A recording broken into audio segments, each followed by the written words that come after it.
Do you know what the hardest part about business is? It is overcoming that phase that happens after the honeymoon.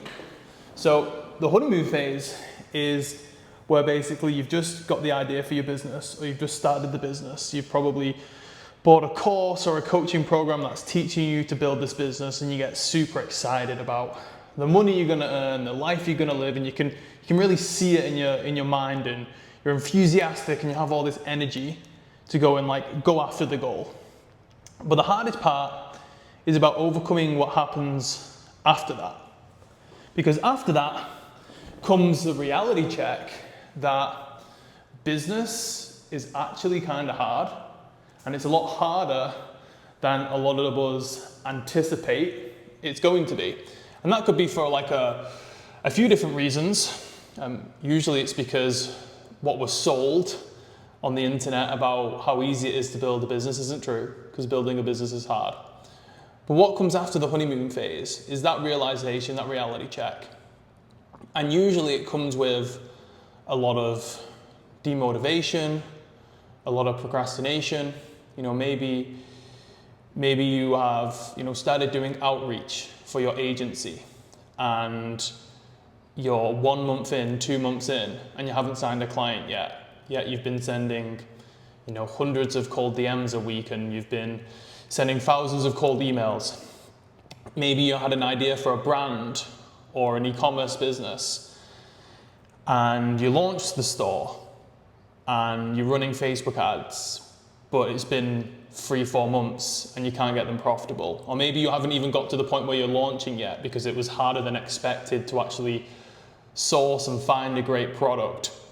Whatever it is, every type of business that you start, there's always that part after the honeymoon phase, which really has you questioning, does this business work? But more importantly, it has you questioning yourself. You'll have self-deprecating thoughts like, I'm not good enough, or can I do this? You look at the other people in your industry that are seeing success, and you get jealous and envy for them, and you're frustrated or quite frankly pissed off that they are making money and you're not. And this is the hardest part to get over in business, and it's what causes most people to quit. Because what most people do in business, unfortunately, is they'll have a business idea, whatever it is, and they will start creating it.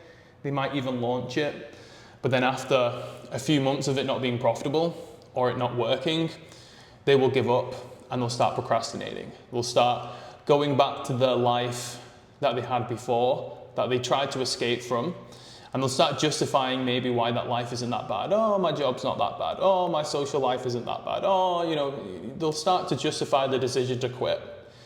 And eventually, the demotivation and the procrastination gets so big that they just give up and they never go after the dreams. Until maybe in a year's time, where they have another business idea, they get sick of their life again, and the process and the cycle repeats itself. And there's so many people that get stuck in that constant cycle of starting, stopping, and then the 10 years in, or even 2, 3, 4, 5 years in, and they haven't made any money. Whereas what you need to do, you need to train yourself to break through the procrastination and that demotivation stage and keep going. Because the truth is, you're never going to be motivated, right? You're never going to be truly motivated all the time. And I'm not trying to come on here and be some form of Tony Robbins guru. But the best way to overcome procrastination or demotivation is action. Taking action and continuing to build the business, or continuing to try and grow it, continuing to try different things to grow it, is the only way to create motivation and momentum. A lot of people feel like they need to be motivated and then they'll take action. When what you need to do is take action, because that creates the momentum, which then creates the motivation. But the problem is, when it gets hard, and I get it, business sucks when it's hard, and it sucks when you're not making progress. But that's when people stop taking action, and that's when the whole business falls apart. Now, I was pretty lucky, honestly, because for me, I didn't see a lot of success very early on in my entrepreneurial career. It took me actually a long time to start making money. with my businesses, but I never really stopped taking action. Now, the way I say I was wasn't lucky because I didn't get success very quickly, so that I wasn't lucky in that aspect. But I was lucky that when I actually started my business, I invested my first ever business straight out the gate about £7,500. And I had to actually get a loan out because I didn't have that money at the time. I had probably like £1,000 maybe pounds in my bank account, maybe 2,000, something like that. And so I had to get a loan out. So I went to my bank, I got a loan out for I think £9,500, the total loan, because I wanted some money for advertising. So I got the 9.5, I think it was nine, oh no, that was it. I think it was 7.5K. But with interest, I had to pay back 9.5 over a 3-year period. So it wasn't a very good deal for me.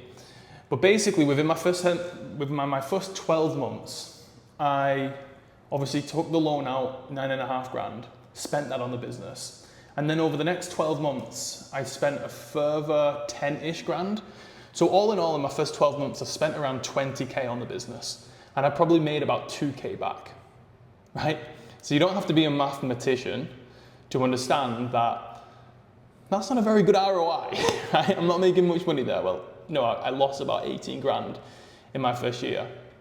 Now, again, I didn't make any money and I lost money. So why am I saying that I was lucky? The reason why I was lucky is because I had invested so much that I just couldn't not continue moving forward.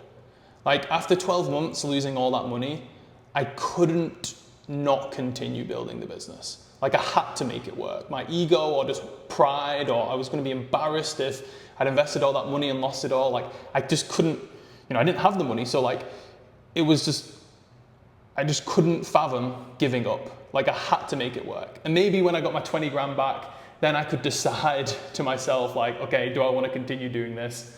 Obviously that didn't happen, but like I couldn't not stop. I had to continue working.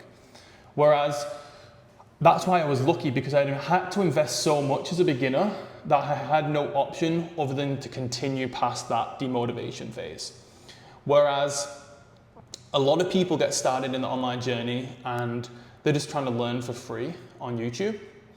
Or they might buy like a course for $100, or maybe they buy a more expensive course for $500, even like $1,000.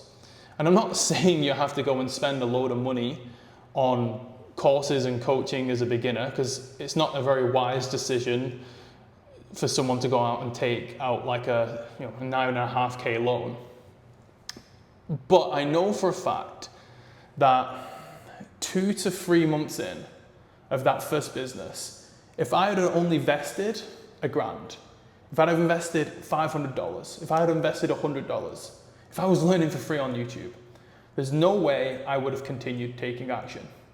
If I had invested $1,000 in that business, or £1,000 in that business to start, and within 6 months or even within 3 months, I hadn't made my money back, I would have quit. Because I was demotivated as F, right? I was not even procrastinating at that point because I'd already invested all that money, but I was demotivated. I was questioning the business, questioning myself. Honestly, I was regretting investing the money. I regretted starting my business at that point. And if it would have just been like $1,000, I would have been like, you know what? I tried this online business thing. It didn't work for me. It's not good. Like, I'm not going to be able to make it work. I'll just cut my loss, right? I've invested that $1,000. I've lost the $1,000, and I'm just going to, label myself as someone who isn't supposed to be an entrepreneur. But very luckily, I had invested all that money, so I had to keep moving. Now, it took me a lot longer than it has to take you. It took me a lot longer to start earning decent money than it probably should take, or that it takes most people. But because I had invested so much, it meant that I kept moving forward. Now, like I said, I'm not saying that's a solution to overcome procrastination or demotivation, is to invest 10K into your business. What I'm saying is that you need to take an all-in mentality into your business. Too many people start their business and they're like dipping the toes in to see if entrepreneurship is for them. They're putting the toe in, seeing if it works, seeing if it's warm enough, and if it's too cold and it doesn't work, then they're going to take the toe out. And that's what people are doing.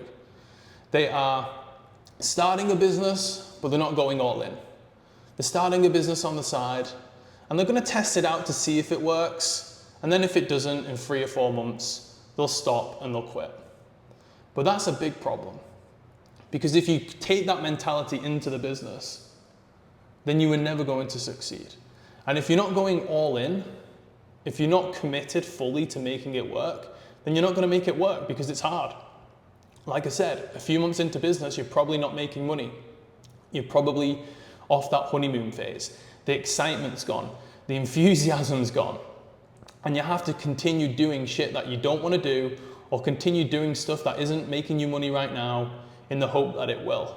And that's a very difficult place to be in if you're not going in with an all-in mentality. Now, here's the thing though. You want to go with an all-in mentality, but you want it to be a realistic mentality. So, for example, one of the biggest problems is that people will go into business with this expectation that they're going to be able to just make like $1 million next month. Or like they're a beginner with no business experience, but they're going to start making 10K, 20K per month within a couple of months' time. And that adds to the procrastination and the demotivation, because realistically, most people aren't going to be earning that within a few months. 99.999% of people aren't going to be doing that. But because our expectations are too high, what happens is when we go through the process of starting our business and we're 2 to 3, 4, 5 months in and we're not making 10K per month, we haven't met our expectations, so therefore we give up and we quit. Or we get demotivated. We start procrastinating because it didn't go to plan. So the mental reframe that you want to do is to reset your expectations. And you should just say to yourself, well, you know what, I'm going to start this business and I'm going to give it 2 years. And if I'm not making, at least 10K per month or 100K per year profit within 2 years, then I will rethink this entrepreneurship thing. Now, 2 things are going to happen. Number 1, you're going to be 2 years in and you're going to be making 100K per month. So entrepreneurship's for you. Congrats. Or number 2, and this is the kicker, right? You might not be making 100K a year, sorry, not a month, 100K a year or 10K per month, whatever it is, within 2 years. Some people work for 2 years in business and they don't make that money. But at that point, you've already taken enough action to get over the procrastination, the demotivation. 2 years into business, for most people, entrepreneurship now is a part of your identity. It's a part of who you are. And you've already had enough experience or exposure to the industry for you to keep on going, even if you're not making 10K per month. 2 years into business, I wasn't making 10K per month profit take home. I'd started one business, stopped another business, I'd started a few different things. But at that point, it was already who I was, and I knew I wasn't going to give up. So it allowed me to get over the initial demotivation and procrastination that most people feel 3, 4, 5 months into their business journey. So going into business with that realistic mentality of, okay, I'm going to work at this for 2 years. And if you do that, regardless of the outcome at the end, you're going to continue moving forward. So that's what you want to do. And again, you go in with an all-in mentality. You don't dip your toes in and out for 2 years. Most people, if you stick at one business for 2 years, unless you've royally messed stuff up, you probably will be making around 10K per month minimum. Some people do obviously millions, right? And then some people are not as fortunate as that and they get a bit less. But if you can really just say to yourself, look, I have no expectations, but I'm going to work my ass off and I'm going to go all in and build this business for the next 2 years, on whatever, 12 months to 2 years, right? The next 1 to 2 years, this is what I'm going to focus on. I'm not expecting to earn this much money, but I'm just going to work at it for the next 1 to 2 years. right? And then if you go in with realistic expectations, i.e. you're not expecting to earn $1 million by month 6, then you're not going to be let down or you're not going to be demotivated because it's going to plan. We get demotivated when our expectations aren't met. But if you don't have the huge expectations and you already set yourself the goal of working for 1 to 2 years, then you're never going to really hit that demotivation stage where you stop working, you want to give up. So hopefully that was helpful. Those are like the 2 mindset shifts that will help you break free and help you build the business, the income, and the lifestyle that you want. And it's going to stop you from having those thoughts of, wanting to give up, which stops so many people. So hopefully this was helpful, and I'll see you on the next one.